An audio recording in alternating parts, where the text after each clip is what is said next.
किसी ने बड़े कमाल की बात कही है कि हर बार इत्र ही नहीं महका करते, कई बार शख्सियत भी खुशबू दे जाती है। आज मेरे साथ में एक ऐसी शख्सियत हैं डॉक्टर अरविंदर सिंह साहब, जो कि CMD एंड CEO हैं अर्थ ग्रुप ऑफ कंपनीज के, जो कि रेनाउंड कॉस्मेटिक डर्मेटोलॉजिस्ट हैं। लेकिन ये सारी जो ख्याति है इनको ऐसे ही प्राप्त नहीं हुई है। जब आप 8 महीने के बालक थे तब आपको पोलियो हो गया और इस भयानक बीमारी के साथ आप ज़िंदगी में आगे बढ़े। लेकिन आपने कमाल कर दिखाया है, आपने कर दिखाया कुछ ऐसा कि दुनिया करना चाहे आपके जैसा। तो मैं आपसे जानना चाहता हूँ कि ये जो इतना बड़ा चैलेंज था लाइफ में, इसको आपने कैसे आपने इसको ओवरकम किया, कैसे आप आगे बढ़े और कैसे आप हाईएस्ट पॉजिटिव एटीट्यूड के साथ में कहते हैं ना, एक सकारात्मक सोच के साथ में आप आगे बढ़े। थोड़ा अगर आप बताएं सबसे पहले। एक कॉमन सी सेइंग है ना, that your attitude decides your altitude. आप कितने हाइट पर पहुंचेंगे वहीं से डिसाइड होता है। तो जब मैं छोटा था, जैसा कि आपने बताया कि मुझे पोलियो हुआ था, तो लाइफ में हमेशा हमारे पास में चॉइस होती है कि हम उस पर फोकस करें जो हमारे पास नहीं है, या हम उस पर फोकस करें जो हमारे पास है। तो मेरे को भगवान के न्याय पर पूरी तरह से विश्वास है, और मेरी ये समझ शायद ईश्वर ने दी थी शुरू से ही कि अगर ईश्वर ने एक हाथ से कुछ लिया है तो दूसरे हाथ से कुछ ना कुछ दिया जरूर होगा। तो इस थॉट प्रोसेस के साथ में, इसके साथ में मैंने अपनी यात्रा शुरू करी। और चूंकि फिजिकली चैलेंज था तो मैंने अपनी मेंटल फैकल्टी पर बहुत फोकस किया। मैंने खूब जो भी अच्छे से अच्छी पढ़ाई कर सकता था मैंने करी। मैंने अपना मेडिकल की डिग्री परस्यू करी। चूँकि फिजिकली चैलेंज था तो मुझे लगा कि शायद उनके साथ में मैं ज़्यादा एम्पैथेटिकली बिहेव कर पाऊँगा जो पेशेंट्स आते हैं। तो मैंने अपनी मेडिकल की पढ़ाई करी और अपने मेंटल फैकल्टी को रेगुलर डेवलपमेंट पर, स्किल्स डेवलपमेंट पर मैंने काफ़ी ध्यान दिया। क्या बात है। और ये जो बता रहे हैं कि इन्होंने ध्यान दिया, वो ऐसे ही ध्यान नहीं दिया है। इनके नाम वर्ल्ड बुक ऑफ रिकॉर्ड है कि इनके नाम highest most number of academic, non academic degrees, diploma certificates, यानी कि सबसे ज़्यादा पढ़ाई इन्होंने कर ली है। तो उसके बारे में थोड़ा आप बताइए। आप तो कह रहे हैं ऐसे ही कि मैंने ध्यान दिया, लेकिन बहुत अच्छे से ध्यान दिया आपने। हाँ। नहीं, वो जैसे कि कहते हैं ना कि मैं अकेला ही चला था जानिबे मंजिल मगर, और लोग साथ आते गए और कारवां बनता गया। तो वहाँ पे टर्म लोग यूज़ किया गया, यहाँ पे टर्म डिग्रियाँ यूज़ कर लेते हैं। तो मैंने जब शुरुआत करी अपनी, तो मेडिकल की डिग्री से ही शुरुआत करी, जैसा मैंने बताया आपको। फिर उसके बाद जब मेडिकल की डिग्री करके आया तो मुझे लगा नहीं, जब इसको चलाना है ठीक से तो मैनेजमेंट भी आना चाहिए। तो फिर मैंने मैनेजमेंट की पढ़ाई करी। तो मैं IIM गया, वहाँ से गोल्ड मेडल लिया। एक दो कुछ कोर्सेज मैंने मैनेजमेंट के करेस्पॉन्डेंस से भी करे और IIM में जाकर फुल टाइम करा। फिर जब हम बिज़नेस चलाते थे, जब हम अपना क्लिनिक चलाते थे, अपना हॉस्पिटल चलाते थे, तो समझ में आया कि नहीं, आजकल लीगल इश्यूज़ भी बहुत हैं, तो थोड़े से लॉ की पढ़ाई भी कर लेते हैं। तो लॉ पढ़ने चले गए, तो लॉ पढ़ कर आ गए। तो इस तरह से एक के ऊपर एक चीज़ें बिल्डअप होती चली गई। फिर मुझे लगा कि देखो, नेशनल एजुकेशन तो अच्छी हो गई, कुछ ना कुछ इंटरनेशनल विजडम भी एक्वायर करें। तो ऑक्सफर्ड में अप्लाई करा, तो ऑक्सफर्ड UK में अप्लाई करा, तो वहाँ पर भी सिलेक्शन हो गया, तो एक डिग्री वहाँ से भी आ गई। तो ऐसे करके बहुत सारा वो इकट्ठा हो गया, बहुत सारा कारवां इकट्ठा हो गया, इतने पुलिंदे बन गए। तो मेरा प्रोफाइल शायद किसी सोशल मीडिया पे उन्होंने देखा, वर्ल्ड बुक ऑफ रिकॉर्ड ने, तो उन्होंने मुझे कांटेक्ट किया। कहने लगे कि डॉक्टर साहब इतना सारा पढ़ लिया, एक बार कितने हो गए? तो मैंने कहा साहब कुछ 100-150 इकट्ठे हो गए होंगे। तो कहने लगे कि अच्छा, तो एक बार भेज दीजिए। तो मैंने सब जब ढूंढे तो करीब 140 मेरे को मिले। तो मैंने उनको 140 भेजे। तो उन्होंने लीगल ऑडिट के बाद में 123 सर्टिफिकेट्स को, मेरे नंबर भी बड़ा अच्छा है 1 2 3। क्या बात है। हाँ, बहुत खूब। तो 123 सर्टिफिकेट उन्होंने मेरे एंडोर्स किए और उन्होंने मुझे इसके लिए वर्ल्ड बुक ऑफ रिकॉर्ड में शामिल किया। क्या बात है। तो 123 डिग्रीज, डिप्लोमा सर्टिफिकेट्स इनके नाम हैं, और आपको प्रणाम है, आपकी इस मेहनत को प्रणाम है। जैसा मैंने आपको बताया कि कहाँ से यात्रा शुरू हुई थी। अब मैं आपसे जानना चाह रहा हूँ, अर्थ ग्रुप ऑफ कंपनीज जिसके आप CMD CEO हैं, उसके बारे में थोड़ा अगर आप बताएं।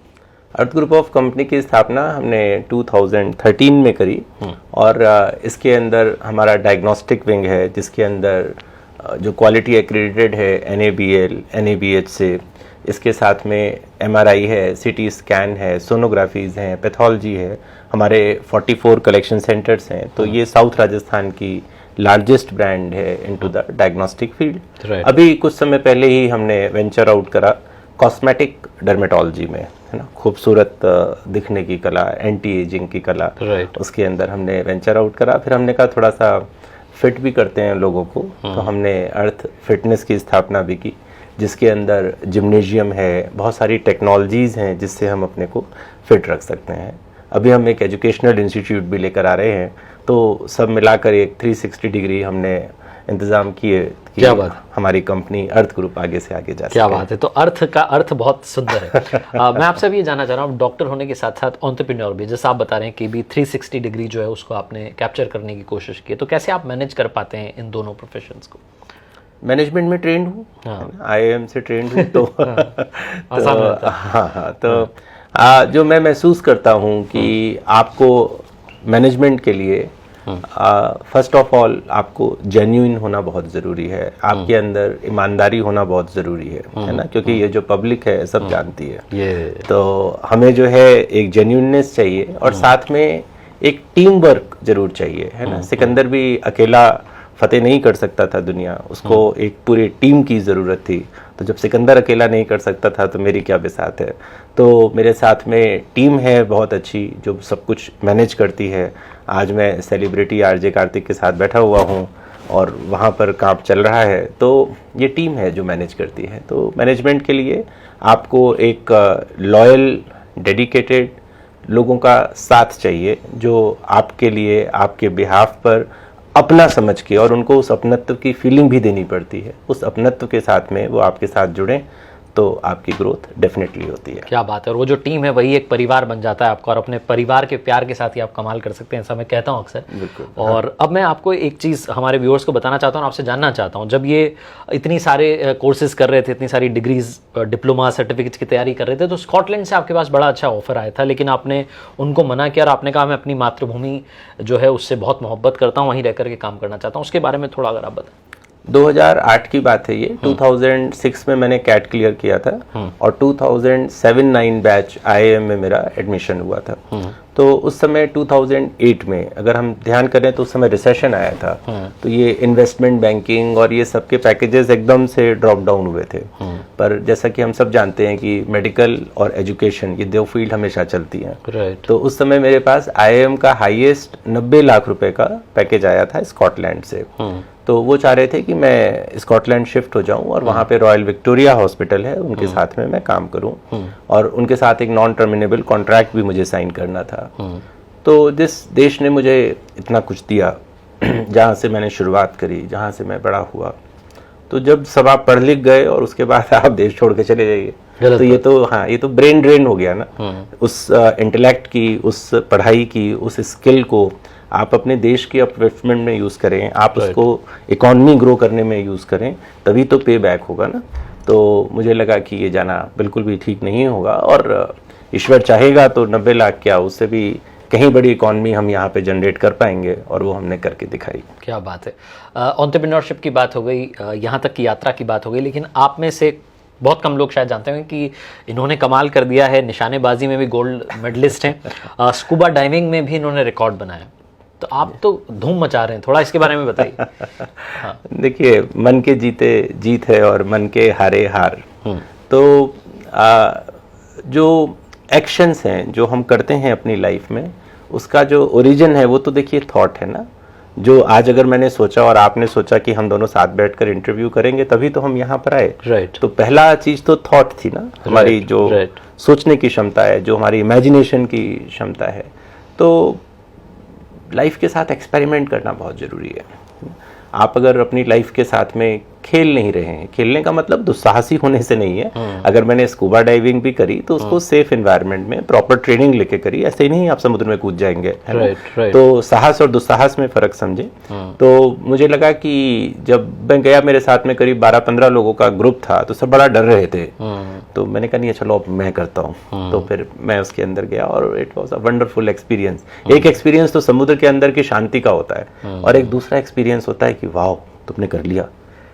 तो फिर स्पोर्ट्स के अंदर, चूंकि मैंने बताया कि बहुत सारी पढ़ाई चलती रही, तो स्पोर्ट्स के अंदर कुछ विशेष मेरा दखल नहीं था। बचपन में चेस वेस खेलता था, उसमें कुछ डिस्ट्रिक्ट लेवल अवार्ड थे। तो मैंने कहा चलो थोड़ा सा ट्राई करते, तो कौन सा स्पोर्ट्स लें।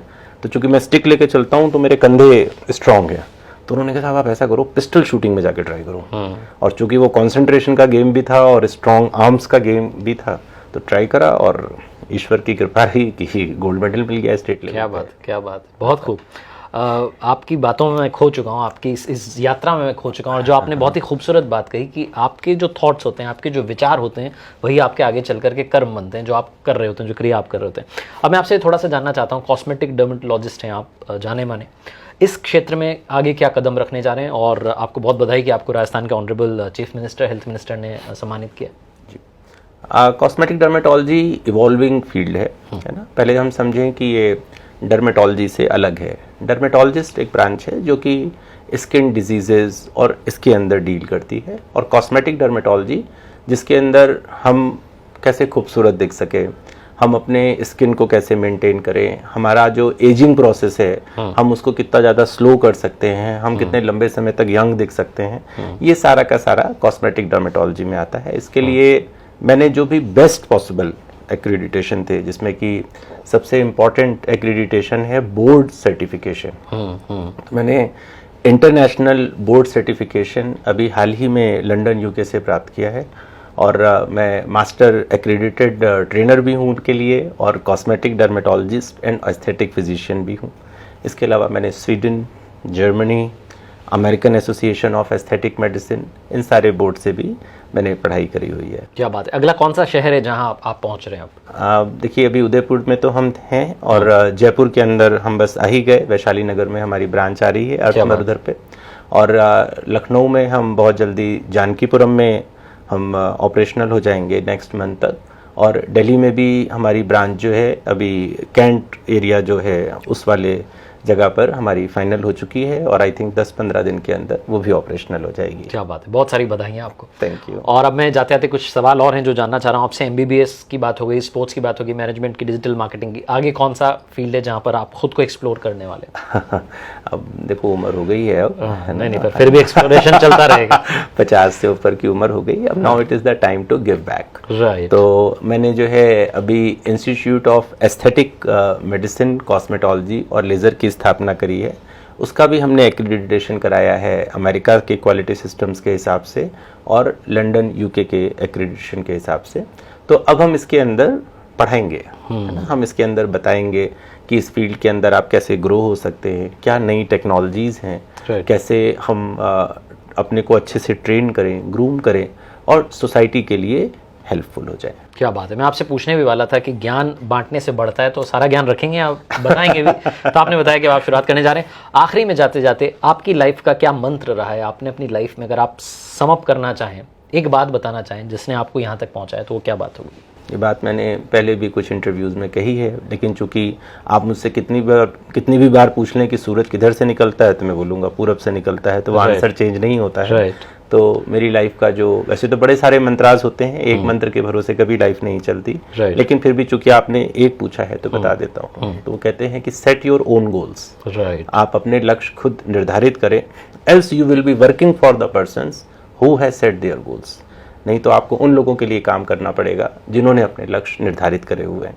तो मेरे को मेरे लक्ष्य बिल्कुल क्रिस्टल क्लियर दिखाई पड़ते हैं, और मैं उनकी तरफ निरंतर आगे बढ़ता हूँ, और मैं इस बात की बिल्कुल वाउच कर सकता हूँ, बिल्कुल आपके सामने बैठकर, कि ये मंत्र बिल्कुल पक्का 100% काम करता है। क्या बात है। और आखिरी में मैं जाते जाते अपना मंत्र भी बता देता हूँ कि ऊपर वाले के आशीर्वाद के साथ, अपनी मेहनत के साथ और अपने परिवार के प्यार के साथ, जैसे उन्होंने बताया डॉक्टर साहब ने कि इनकी टीम का साथ लगातार इनके साथ है, इसीलिए आगे बढ़ पा रहे हैं। कर दिखाओ को जैसा कि दुनिया करना चाहे आपके जैसा। आज मिलके आपसे बहुत अच्छा लगा। मैं मोटिवेशनल कहानियां सुनाता हूँ, लेकिन आज मैं खुद मोटिवेट होकर जा रहा हूँ। तो थैंक यू सो मच आपकी इस अद्भुत यात्रा के लिए। बहुत सारी शुभकामनाएं। Thank you Kartik, thank you very much. सुनते रहिए माय FM। चलो आज कुछ अच्छा सुनते हैं। बहुत बहुत आपका धन्यवाद। Thank you.